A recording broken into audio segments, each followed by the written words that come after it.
آپ نے اللہ کے محمود صلی اللہ علیہ وسلم کی زیارت کی، آپ صلی اللہ علیہ وسلم سخت ناراض تھے اور کہا مدینے کی دہی تو کھٹی ہوتی ہے، جہاں کی میٹھی ہوتی ہے وہاں چلے جاؤ۔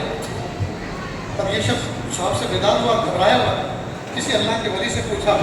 کہ میں نے ایسی بات دکان والے کو کہی تھی، شام میں اللہ کے نبی صلی اللہ علیہ وسلم ناراض نظر آئے اور یوں کہا یہاں کی دہی تو کھٹی ہوتی ہے، جہاں کی میٹھی ہوتی ہے وہاں چلے جاؤ۔ اب میں کیا کروں؟ کہا جنت البقیع میں جاؤ اور حضرت عثمان غنی رضی اللہ عنہ کی قبر مبارک پر جاؤ، وہ شہید ہے، شہید اپنی قبر میں زندہ ہوتا ہے، اور وہاں جا کر آپ ان سے درخواست کرو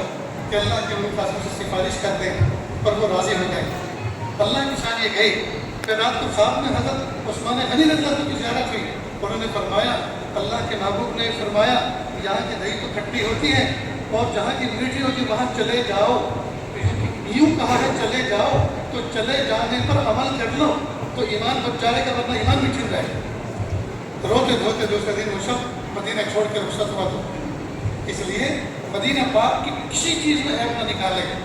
کسی چیز میں عیب نہ نکالے۔ وہاں کی اگر کوئی دوست احباب آپ کی دعوت کرے اس کا انکار نہ کرو، اس لیے کہ وہ جو دعوت کر رہے ہیں در حقیقت وہ حضور اکرم صلی اللہ علیہ وسلم کی طرف سے دعوت ہے، اس کا انکار نہ کرو اور ادب احترام کے ساتھ مدینہ میں وقت گزاریں۔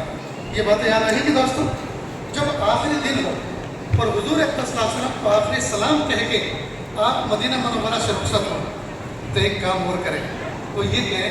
حضور اکرم صلی اللہ علیہ وسلم کو چلتے ہوئے یہ کہیں اللہ کے محبوب صلی اللہ علیہ وسلم آج کے سفر کی آخری حاضری ہے،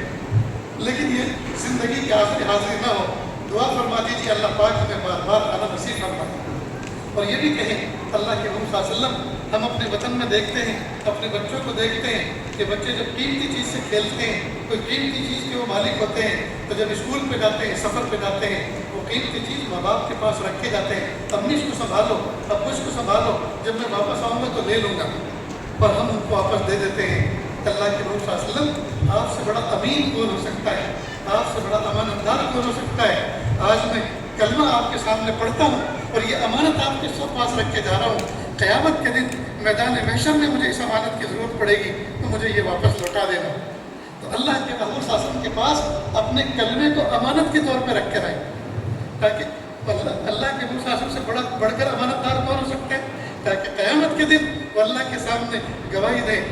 کہ ارے اللہ یہ بندہ کلمہ توحید پڑھ کر میرے پاس امانت رکھ کر گیا تھا، میں اب اس امانت کو پیش کرتا ہوں، دین پر گواہی دیتا ہوں کہ یہ بندہ مومن تھا۔ یہ سبق یاد رہے گا دوستوں۔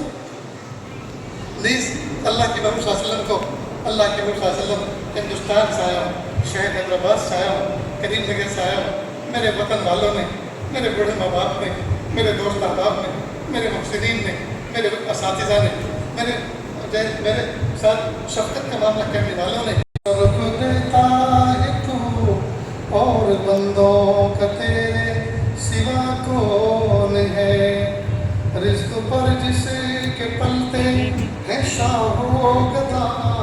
تجھ احد کے سوا دوسرا کون ہے،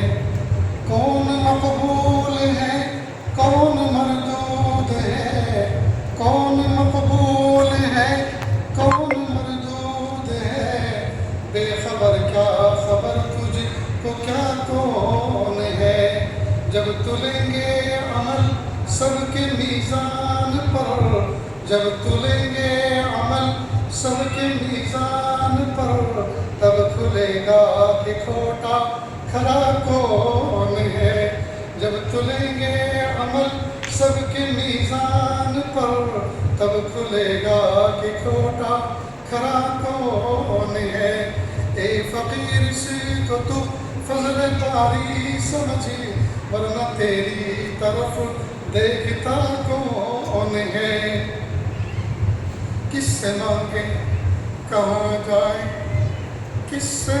کہیں اور دنیا میں حاجت روا کون ہے۔